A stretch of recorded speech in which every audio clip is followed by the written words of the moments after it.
Hello, hello, ladies and gentlemen. 72 heures, 3 jours, 3 hot nouvelles. Siku tatu, habari moto tatu. 3 days and 3 hot news and big news. Amakuru. Uno musi rero twashimye kubashikiriza ingingo zitatu. Twaca mu gisata cy'ubutunzi, duce mu gisata c'imibano, turangirize muri politiki. Tuza kuvuga na ivyerekeye igitoro hamwe na igitoro pass muri Sopebu. Tuza guca hariya mu mibano ni mu ntara ya Rumonge, aho umuntu yivuganye umuvukanyi wiwe ku mwaka ubuzima. Muri politike turaza guca mu nama nkenguzamateka, tugaruka ku rugendo rw'umukuru w'inama nkenguzamateka Honorable Emmanuel Sinzohagera. Tunavuge mbere n'indinganizo nshasha y'amakomine n'intara zigize igihugu cy'u Burundi. Kujanye n'igisata rero c'ubutunzi n'urudandaji ni Sopebu ikigo gikurikirana hafi ivyitangwa y'igitoro. Mino misi hari hamaze igihe haboneka ingorane mu bijanye n'igisata c'igitoro, na cyane kuboneka kw'igitoro canke ingene gisaranganywa, ingene gitangwa.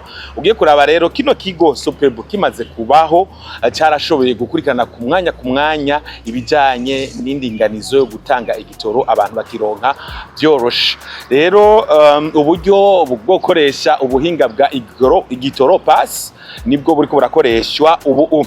Ugiye kuraba ku mwanya haba ku rubuga rwa Facebook cyangwa ku rubuga rwa Twitter, ni abo mugwi w'abahinga ba Sopebu babashikiriza ingene ibintu biba byifashe. Nk'ubu ugiye kuraba mwino weekend barasho gushikiriza, mbere hari ku munsi wa gatanu, aho bashikiriza neza yuko ubu byoroshe hariya muri Sopebu kuraba imodoka yanyoye igitoro ku giciro gisanzwe canke camagendo.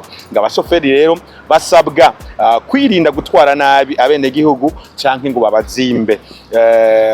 Hariho rero n'abamaze ngo gufatwa nkuko bivugeka ku rubuga rwa Sopebu News, aho bavuga yuko hari abagwa mu kamashu bafashwe bariko bararenga amategeko. Rero Sopebu igaca gerageza kumenyesha ko ikorana n'ababijejwe kugira ngo abaguye mu makosa abahanwe. Hambavu y'ibyo ni Sopebu inasaba yuko uwo ari we wese yobera ijisho kugira ngo ibintu ubigende neza.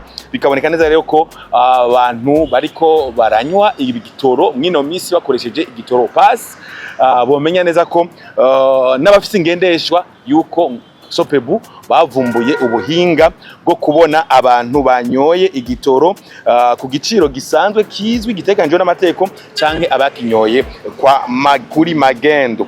Hambavu y'ivyo rero dusimbire mu makuru y'umubano, aho rero twakwino nkuru yavugishije benshi, mbere yanababaje na benshi hariya mu ntara ya Rumonge, naho ubunyororo w'imyaka 20 arico gihano sentare nkuru y'igihugu ya Rumonge yaciriye umuhingamo ku wa gatandatu uheze, hari igenekerezo rya 23 ukwezi kwa 11 2024, umusore wo ku mutumba Murara wa komine Burambi. Uwo musore nawe akaba yagiriwe n'icyaha cyo kwica yabiteguye umwana w'umuhungu w'imyaka 7. Uwo mwana yari wamushikiwe, no kuvuga aho yishe umwishwa wiwe yabiriwe ku wundi mutumba. Mu rubanza rero rw'ikibiriraho rwo ku wa gatandatu igeze 2023 ukwezi kwa 11 2024, rero mu kuburana wagirizwa icyaha yaracemeye. Yabwiye sentare nkuru y'igihugu ya Rumonge ko haje muri we ijwi rimubwira ko ngadatanze umuntu nk'ikimazi atabuzima azoronka. Niko guca simbira rero kumwica wiwe amuca izosi. Rero yasiguye ko ubwa mbere yiyumviriye n'uwo mugambi wiwe kwica se wiwe amubyara, mugabo rero ngo bimwanka munda, aca afata ingingo yo kwica umwishwa wiwe. Ngo byasivye rero mbabigerageje kenshi, ngo byasivye ubwa mbere kwigenzo ya 18 Munyonyo, aho umugambi mubi yari yabuteguye kushira mu ngiro, mugabo raca bushikako kwigenzo ya 22 hari ku munsi wa gatanu uheze Munyonyo 2024 nkuko rero yavyiganiye sentare.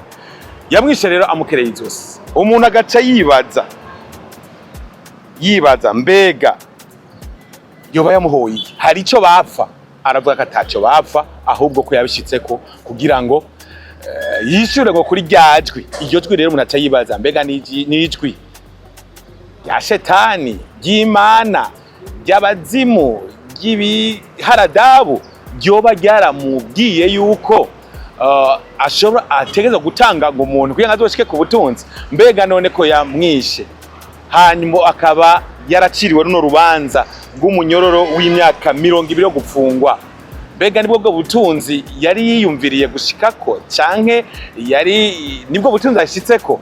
Kumbure nabogira ingendo nk'iyi ni kuzabaraba neza ayo majwi boba baronka, mbega avuye hehe, yasunitswe n'impemu nziza canke mbi, mbega n'amajwi yo kumvira canke n'ibintu byo kugerageza gukoresha ubwenge no gushishoza kugira ngo ntugwe mu gihano udacankwe ngugwe mwikosha utazosura kukura agahanga imbere. Inkuru ya nyuma ni inkuru ya politike. Inkuru ya politike tubashikiriza ni inkuru y'umukuru w'inama nkenguzamateka Honorable Emmanuel Sinzohagera yagize urugendo ku mugabane wa Aziya, aho rero amaze guhindukira nkuko biboneka ku rubuga rwa Twitter rw'inama nkenguzamateka no kuzindi mbuga z'inama nkenguzamateka.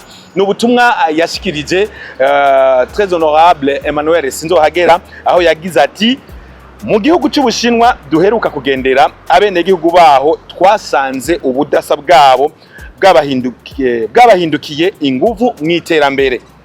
Natwe abarundi ubudasa bwacu bukwiye kutubera inguvu aho kutubera intambamyi, kuko tubiri tuvurana ubupfu. Ubwo n'ubutumwa bwa très honorable Emmanuel Sinzohagera amaze guhindukira avuye mu rugendo rwiwe yagize ku mugabane wa Aziya na cyane cyane mu gihugu cy'Ubushinwa.